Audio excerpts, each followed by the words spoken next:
الحمد لله رب العالمين، والصلاة والسلام على أشرف الأنبياء والمرسلين وعلى آله وأصحابه أجمعين وعلى من تبعهم بإحسان إلى يوم الدين. أما بعد، فأعوذ بالله من الشيطان الرجيم. بسم الله الرحمن الرحيم. يا أيها الذين آمنوا اتقوا الله حق تقاته ولا تموتن إلا وأنتم مسلمون. يا أيها الناس اتقوا ربكم الذي خلقكم من نفس واحدة وخلق منها زوجها وبث منهما رجالا كثيرا ونساء، واتقوا الله الذي تساءلون به والأرحام إن الله كان عليكم رقيبا. يا أيها الذين آمنوا اتقوا الله وقولوا قولا سديدا يصلح لكم أعمالكم ويغفر لكم ذنوبكم، ومن يطع الله ورسوله فقد فاز فوزا عظيما. وقال الله تبارك وتعالى أيضا: وإلى عاد أخاهم هودا قال يا قوم اعبدوا الله ما لكم من إله غيره أفلا تتقون.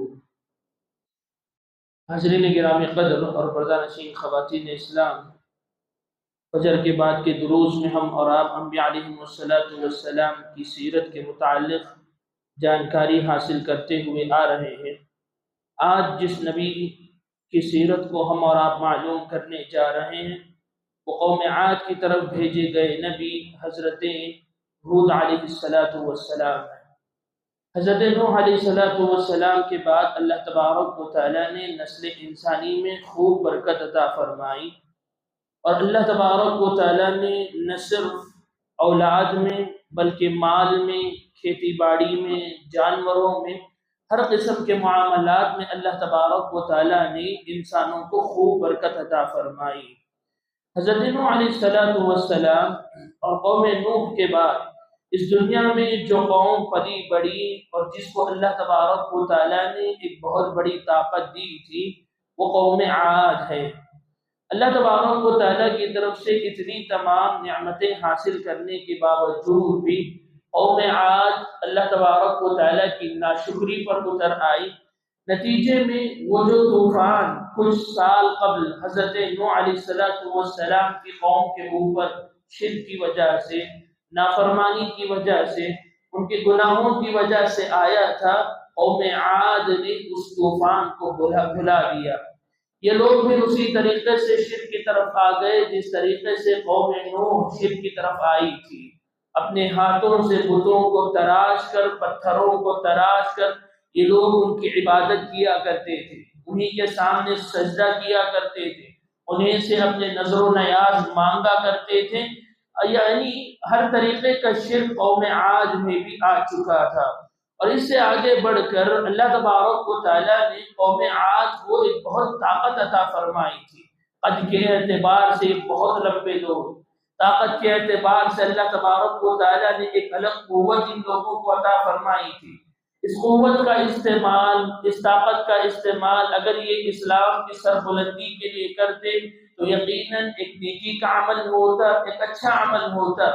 لیکن فساد برپا کرنے کے لیے، لوگوں کے اوپر ظلم کرنے کے لیے، لوگوں کا مال ہڑپنے کے لیے، لوگوں کی عزت و آبرو لوٹنے کے لیے ان لوگوں نے اس طاقت کا استعمال کیا، اس وجہ سے کہ یہ لوگ نہ اللہ تبارک و تعالیٰ کی ذات پر ایمان رکھنے والے تھے اور نہ ہی یوم آخرت پر ایمان رکھنے والے تھے۔ ایک اور خصوصیت قوم عاد کے متعلق یہ بھی بیان کی جاتی تھی کہ ان لوگوں کو عمارتوں کا بڑا شوق تھا۔ عمارتوں کا بڑا شوق کا مطلب یہ کہ ہر کوئی آدمی، خصوصاً قوم کے مالدار لوگ، یہ چاہتے تھے کہ میرا گھر سب سے بڑا رہے، میرا محل سب سے بڑا محل رہے، میری حویلی سب سے بڑی رہے۔ چنانچہ روایتوں میں آتا ہے جہاں کہیں یہ خالی زمین دیکھتے وہاں پر ایک بہت بڑا محل تعمیر کر دیا کرتے تھے، اور اس پر ان لوگوں کو فخر ہوتا۔ معاشرے میں رہنے والے غریب، معاشرے میں رہنے والے مسکین، معاشرے میں رہنے والے محتاج اور لاچار لوگ، اپنا سر چھپانے کے لیے ان کے پاس چھت نہیں تھا، لیکن یہ مالدار لوگ کبھی کبھار ایسی حویلیاں بڑی بڑی بنا دیتے جس میں خود رہتے تو نہیں بلکہ صرف فخر کرنے کے لیے بڑی بڑی تعمیرات سے کام لیا کرتے تھے۔ چنانچہ اللہ تبارک و تعالیٰ نے اس قوم کی ہدایت کے لیے، اس قوم کو اللہ تبارک و تعالیٰ کا پیغام سنانے کے لیے، پھر سے توحید کی طرف لانے کے لیے حضرت ہود علیہ السلام کا انتخاب کرتا ہے، اور حضرت ہود علیہ السلام کو اس قوم کی جانب نبی بنا کر اللہ تبارک و تعالیٰ کی طرف سے بھیجا جاتا ہے۔ حضرت ہود علیہ السلام آ کر کہتے ہیں یا قوم اعبدوا اللہ ما لکم من الہ غیرہ، اے میری قوم کے لوگوں اس رب کی عبادت کرو جس کے علاوہ کوئی معبود برحق نہیں۔ افلا تتقون، کہ تم اللہ تبارک و تعالیٰ سے ڈرتے نہیں ہو۔ یہ حضرت ہود علیہ السلام کی پہلی دعوت تھی جو حضرت ہود علیہ السلام نے اپنی قوم کے سامنے رکھا۔ قرآن مجید ہمیں اور آپ کو یہ بھی دلیل فراہم کرتا ہے کہ حضرت ہود اپنی قوم کو دعوت دیتے ہوئے کتنا اچھا اسلوب اپنایا کرتے تھے۔ حضرت ہود علیہ السلام قوم کو نصیحت کرتے ہوئے کہتے ابلغکم رسالات ربی، میرے رب کے جو پیغامات ہیں، میرے رب کی جو دلائل ہیں، میرے رب کی جو آیتیں ہیں، میرے رب کی جو نصیحتیں ہیں، وہ نصیحتیں تم تک پہنچانے کے لیے میں آیا ہوں۔ وَأَنَا لَكُمْ نَاصِحٌ أَمِينٌ، اور میں بھی تمہارے حق میں بڑا خیر خواہ بن کر آیا ہوں۔ ایسا زندگی میں نہ سمجھو کہ تم جن چیزوں کی عبادت کر رہے ہو اس کی مخالفت کرتے ہوئے میں تمہاری دشمنی پر اتر آیا ہوں، نہیں، میں تو تمہارا حقیقی خیر خواہ بن کر اس دنیا میں آیا ہوں، تمہیں آخرت کے عذاب سے، اس سے پہلے دنیا کے عذاب سے بچانے کے لیے اللہ تبارک و تعالیٰ نے مجھے تمہارے پاس بھیجا ہے۔ حضرت ہود علیہ السلام نے قوم کو دعوت دیتے ہوئے یہ بات بھی بیان فرمائی وَيَا قَوْمِ لَا أَسْأَلُكُمْ عَلَيْهِ مَالًا، اے میری قوم کے لوگوں، اس دعوت کے نتیجے میں، اس دعوت کو دیتے ہوئے میں تم سے مال حاصل کرنا نہیں چاہتا ہوں، دعوت دیتے ہوئے تمہارے مال پر میری نظر نہیں ہے۔ ان اجری الا علی اللہ، میرا اجر تو صرف اللہ تبارک و تعالیٰ کے پاس ہے، وہی میرا حقیقی اجر دینے والا ہے، مجھے تو صرف تم لوگوں کو صحیح راستہ دکھانا ہے، تمہارے مال سے میرا کوئی سروکار نہیں ہے۔ یہی باتیں حضرت ہود علیہ السلام قوم کو نصیحت کے طور پر سنایا کرتے تھے، اور حضرت ہود علیہ السلام نے قوم کے لوگوں کو دعوت دیتے ہوئے یہ بات بھی بیان فرمائی اگر تم ایمان لے آؤ گے، اللہ تبارک و تعالیٰ کی بات کو تسلیم کر لو گے، میری پیروی کرنے لگو گے، توحید کو اپنا لو گے، اللہ تبارک و تعالیٰ تمہاری زندگی میں کیا کیا برکتیں لائے گا اس کا بھی تذکرہ حضرت ہود علیہ السلام نے کہا وَيَا قَوْمِ اسْتَغْفِرُوا رَبَّكُمْ ثُمَّ تُوبُوا إِلَيْهِ، اے میری قوم کے لوگوں، اللہ تبارک و تعالیٰ سے مغفرت طلب کرو، جو گناہ اس سے پہلے تک تم کر چکے ہو ان گناہوں کی مغفرت اللہ تبارک و تعالیٰ سے مانگو، ثم توبوا الیہ، پھر اللہ تبارک و تعالیٰ کے دربار میں جاتے ہوئے توبہ کرتے ہوئے گڑ گڑاؤ، اللہ تبارک و تعالیٰ سے معافی مانگو، کیا ہوگا نتیجے میں؟ یرسل السماء علیکم مدرارا، اللہ تبارک و تعالیٰ پے در پہ ایک دوسرے کے پیچھے تمہارے اوپر بارشیں نازل فرمائے گا، وَيَزِدُكُمْ قُوَّةً إِلَىٰ قُوَّتِكُمْ، تم تو پہلے سے طاقتور قوم ہو، پہلے سے اللہ تبارک و تعالیٰ نے قوت سے تمہیں نوازا ہے، اس قوت میں، اس طاقت میں اللہ تبارک و تعالیٰ اور بڑھوتری دے گا اور برکت عطا فرمائے گا۔ دنیاوی اعتبار سے کیا فائدے حاصل ہونے والے ہیں توحید کو اپنانے کے بعد، اخروی اعتبار سے کیا فائدے حاصل ہونے والے ہیں اللہ تبارک و تعالیٰ کے دربار میں لوٹنے کے بعد، یہ تمام چیزیں حضرت ہود علیہ السلام نے اپنی قوم کو نصیحت کرتے ہوئے فرمایا تھا۔ جب قوم کے لوگ اس سے مانے نہیں، اس سے سنبھلے نہیں، دنیاوی مفاد، دنیاوی فائدہ سنتے ہوئے بھی وہ اللہ تبارک و تعالیٰ کی طرف لوٹ کر آنے والے نہیں بنے، حضرت ہود علیہ السلام نے پچھلی قوموں کا تذکرہ کرتے ہوئے یاد دلایا، یاد کرو کہ اللہ تبارک و تعالیٰ نے تمہیں قوم نوح کے بعد ایک الگ قوم بنایا، ان سے زیادہ طاقت عطا فرمائی، لیکن یاد رہے قریب میں حضرت نوح علیہ السلام کی قوم پر ایک طوفان کی شکل میں شرک کی وجہ سے عذاب آیا ہے۔ وَاذْكُرُوا إِذْ جَعَلَكُمْ خُلَفَاءَ مِن بَعْدِ قَوْمِ نُوحٍ وَزَادَكُمْ فِي الْخَلْقِ بَسْطَةً، اللہ تبارک و تعالیٰ نے تمہیں حضرت نوح علیہ السلام کی قوم کے بعد اس دنیا میں خلیفہ بنایا، تمہارے مال میں، تمہارے عزت و آبرو میں، تمہاری قوت میں اور تمہارے اولاد میں اللہ تبارک و تعالیٰ نے برکت عطا فرمائی۔ واذکروا آلاء اللہ لعلکم تفلحون، اللہ تبارک و تعالیٰ کی ان آزمائشوں کو، ان عذابات کو یاد کرو جو حضرت نوح علیہ السلام کی قوم کے اوپر گزر چکے ہو، جس کی وجہ سے تم اپنی زندگی میں کامیاب ہو سکتے ہو۔ اس کے بعد حضرت نوح علیہ السلام کی یہ تمام نصیحتیں، پہلے دعوت کا وہ سلیقہ، اس کے بعد محبت سے قوم کے لوگوں کو اللہ کی طرف بلانا، اس پر نہ ماننے کی وجہ سے آخرت کے عذاب سے ڈرانا، وہ بھی نہ ماننے کی وجہ سے دنیاوی عذاب سے ڈرانا، ہر قسم سے حضرت ہود علیہ السلام نے قوم عاد کو نصیحت فرمائی اور اللہ تبارک و تعالیٰ کی طرف بلانے کی کوشش کی۔ نتیجے میں قوم کا جواب کیا تھا، قوم کا رد عمل کیا تھا؟ قوم حضرت ہود علیہ السلام کی اس دعوت پر کہتی اِنَّا لَنَرَاكَ فِي ضَلَالٍ مُبِينٍ، اے ہود علیہ السلام، ہم تو سمجھتے ہیں کہ تم کھلی گمراہی میں ہو، ہم حق پر ہیں، تم کھلی گمراہی پر ہو۔ إِن نَقُولُ إِلَّا اعْتَرَاكَ بَعْضُ آلِهَتِنَا بِسُوءٍ، ہم تو یہ سمجھتے ہیں کہ تم ہمارے معبودوں کے خلاف بولتے ہو، ہمارے بتوں کے خلاف بولتے ہو، ان کی عبادت چھوڑنے کے لیے کہتے ہو، ہم سمجھتے ہیں کہ ہمارے معبودوں کی طرف سے تمہارے اوپر کوئی بیماری مسلط کر دی گئی ہے، تمہیں کوئی دماغ کا مرض ہو چکا ہے، جس کی وجہ سے تم ایسی بہکی بہکی باتیں کر رہے ہو، ایسے گمراہی کی باتیں کر رہے ہو۔ اسی لیے حضرت ہود علیہ السلام کی قوم نے حضرت ہود سے پوچھا تھا، قالوا اجئتنا لتأفکنا عن آلہتنا، اے ہود تم ہمارے پاس اس لیے آئے ہو کہ ہمیں اپنے معبودوں سے الگ کر دے، ہمیں اپنے بتوں سے دور کر دو، فأتنا بما تعدنا ان كنت من الصادقین، اگر تم سچے نبی ہو نا، جس عذاب کا وعدہ تم کر رہے ہو،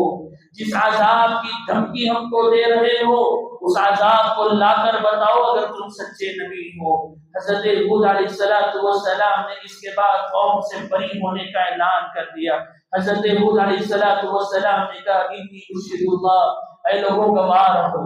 اے لوگوں گواہ رہو، واشہدوا، اور میں اللہ کو بھی گواہ بنا رہا ہوں، تمہیں بھی گواہ بنا رہا ہوں، انی بریء مما تشرکون، تم جن لوگوں کی پوجا کر رہے ہو، جن لوگوں کی عبادت کر رہے ہو، ان سے میں بری ہوں، ان سے میں الگ ہوں، میرا اور آپ کا اس معاملے میں کوئی تعلق نہیں۔ من دونہ فکیدونی جمیعا ثم لا تنظرون، تم مجھے عذاب لانے کی دھمکی دے رہے ہو، عذاب کو لانے کا مطالبہ کر رہے ہو، میں تمہیں چیلنج کرتا ہوں، میں تمہیں چیلنج کرتا ہوں، اللہ کی ذات کو چھوڑ کر تم سب کے سب مل جاؤ، تمہارے معبودوں کو بھی تم ساتھ دے دو، تمہاری قوم کے لوگوں کو بھی تم ساتھ دے دو، تم جن شیاطین، جن ابلیسوں کی، جن جنات کی عبادت کرتے ہو، ان سب کو ساتھ لے لو، فکیدونی جمیعا، پھر تم سب ساتھ مل کر میرے خلاف سازشیں کرو، مجھے موت کے گھاٹ اتارنے کی کوشش کرو، ثم لا تنظرون، اور مجھے مہلت بھی نہ دو، مجھے مہلت بھی نہ دو، انی توکلت علی اللہ ربی و ربکم، میں تمہارے رب جو حقیقی رب ہے تمہارا، اور میرا جو رب ہے اس کے اوپر بھروسہ کرنے والا آدمی ہوں، اگر میں اپنے رب کی ذات پر توکل اور بھروسہ کرنے والا ہوں تو ایسی صورت میں کسی کی طاقت سے ڈرنے کی مجھے ضرورت نہیں ہے۔ اس کے بعد حضرت ہود علیہ السلام نے قوم کے لوگوں کے پاس یہ اعلان کر دیا، قال قد وقع عليكم من ربكم رجس وغضب، اے لوگوں قریب ہے کہ اللہ تبارک و تعالیٰ کا غصہ تمہارے اوپر نازل ہو جائے، اللہ تبارک و تعالیٰ کا عذاب تمہارے اوپر قریب میں آنے والا ہے، انتظار کرتے رہو۔ چنانچہ اللہ تبارک و تعالیٰ کی طرف سے قوم عاد کے اوپر ایک بہت بڑا عذاب آیا۔ اللہ تبارک و تعالیٰ نے اس بات کا تذکرہ کرتے ہوئے سورہ احقاف میں تفصیلی ذکر کیا ہے کہ قوم عاد کے اندر قحط سالی آ گئی، بارش کا بہت تیزی کے ساتھ یہ لوگ انتظار کرنے لگے، ہمیشہ بادل کو دیکھتے کہ کب بارش ہو جائے گی، جس کی وجہ سے فصلیں پھر سے اگے گی، باغات کی پھر نشو و نما ہوگی، کھیتی باڑی میں برکت آئے گی۔ ہر دن یہ لوگ بارش کا انتظار کرنے لگے، ایک دن کیا دیکھتے ہیں کہ ایک بہت بڑا بادل ان کے شہر کی طرف آ رہا ہے، ان کی بستی کی طرف آ رہا ہے۔ فلما رأوه عارضا مستقبل أوديتهم قالوا هذا عارض ممطرنا، جب ان لوگوں نے دیکھا کہ ایک بہت بڑا ابر ان کی قوم کی طرف آ رہا ہے، ان لوگوں نے کہا کہ یہ بادل ہمیں بارش دے گا، اس بادل سے ہمیں بارش نصیب ہوگا۔ بل هو ما استعجلتم به، بلکہ ان لوگوں نے اس کو بہت جلدی نہیں سمجھا۔ ریح فیہا عذاب علیم، وہ ایک ایسی تیز و تند ہوا تھی جس میں اللہ تبارک و تعالیٰ کی طرف سے عذاب چھپا ہوا تھا۔ تدبر كل شيء بأمر ربها، وہ ہوا جب آئی، وہ بادل جب ان کے قوم کے اوپر آیا، ہر چیز کو اللہ تبارک و تعالیٰ نے تہس نہس کر دیا، چیر پھاڑ کر رکھ دیا۔ فأصبحوا لا يرى إلا مساكنهم، اور جب دوسری صبح ہوئی نا، صرف کھنڈرات کے علاوہ ان کی بستی پر کوئی اور چیز نہیں تھی۔ اللہ تبارک و تعالیٰ نے سورہ فصلت میں یہ بات بیان فرمائی، فَأَرْسَلْنَا عَلَيْهِمْ رِيحًا صَرْصَرًا فِي أَيَّامٍ نَحِسَاتٍ، ہم نے پے در پہ ان لوگوں کے اوپر تیز و تند ہوائیں بھیجی ہیں، لِنُذِيقَهُمْ عَذَابَ الْخِزْيِ فِي الْحَيَاةِ الدُّنْيَا، تاکہ ان لوگوں کو دنیاوی عذاب چکھائے، وَلَعَذَابُ الْآخِرَةِ أَخْزَىٰ، اور ان کے حق میں آخرت کا عذاب تو اور زیادہ خراب ہونے والا ہے۔ وَأَمَّا عَادٌ فَأُهْلِكُوا بِرِيحٍ صَرْصَرٍ عَاتِيَةٍ، اور رہی قوم عاد، ہم نے انہیں ایک بہت تیز ہوا کے ذریعے سے ہلاک کر کے رکھ دیا۔ سوچ کر دیکھو، وہ قوم جو اپنے ہاتھوں سے بتوں کو بنا لیا کرتی تھی، وہ قوم جس کی محلات کے بارے میں کہا گیا کہ جہاں کہیں خالی جگہ دیکھی جاتی بڑے بڑے محلات تعمیر کر دیا کرتے تھے، اتنی طاقتور قوم کو اللہ تبارک و تعالیٰ نے صرف ایک تیز و تند ہوا کے ذریعے سے ختم کر کے رکھ دیا۔ قرآن مجید کی دوسری سورتوں میں اللہ تبارک و تعالیٰ نے نقشہ کھینچتے ہوئے کہا کہ ان لوگوں کے اوپر جب عذاب آ کے چلا گیا نا، دوسری جب صبح ہوئی تو قوم کے لوگ مرے ہوئے زمین پر اس طریقے سے پڑے ہوئے تھے جس طریقے سے کھجور کا درخت اگر کاٹ دیا جائے، اس کا تنا زمین پر جس طریقے سے بے یار و مددگار لاچار پڑا ہوا ہوتا ہے، اس طریقے سے یہ طاقتور قوم کی حالت ہو چکی تھی۔ اللہ تبارک و تعالیٰ نے ایسا عذاب ان لوگوں کو چکایا۔ رہے مومن بندے اور حضرت ہود علیہ السلام، اللہ تبارک و تعالیٰ نے انہیں نجات دی، فَأَنْجَيْنَاهُ وَالَّذِينَ مَعَهُ بِرَحْمَةٍ مِنَّا وَقَطَعْنَا دَابِرَ الَّذِينَ كَذَّبُوا بِآيَاتِنَا وَمَا كَانُوا مُؤْمِنِينَ۔ رہے حضرت ہود علیہ السلام اور ان کے اوپر ایمان لانے والے لوگ، ان کو ہم نے نجات دی، ان کو اس عذاب سے ہم نے بچا لیا، اور جو لوگ کفر کرنے والے تھے، جھٹلانے والے تھے، ہم لوگوں نے ان کی جڑوں کو کاٹ کر رکھ دیا۔ وَمَا كَانُوا مُؤْمِنِينَ، حقیقت میں یہ لوگ ایمان لانے والے نہیں تھے۔ الغرض حضرت ہود علیہ السلام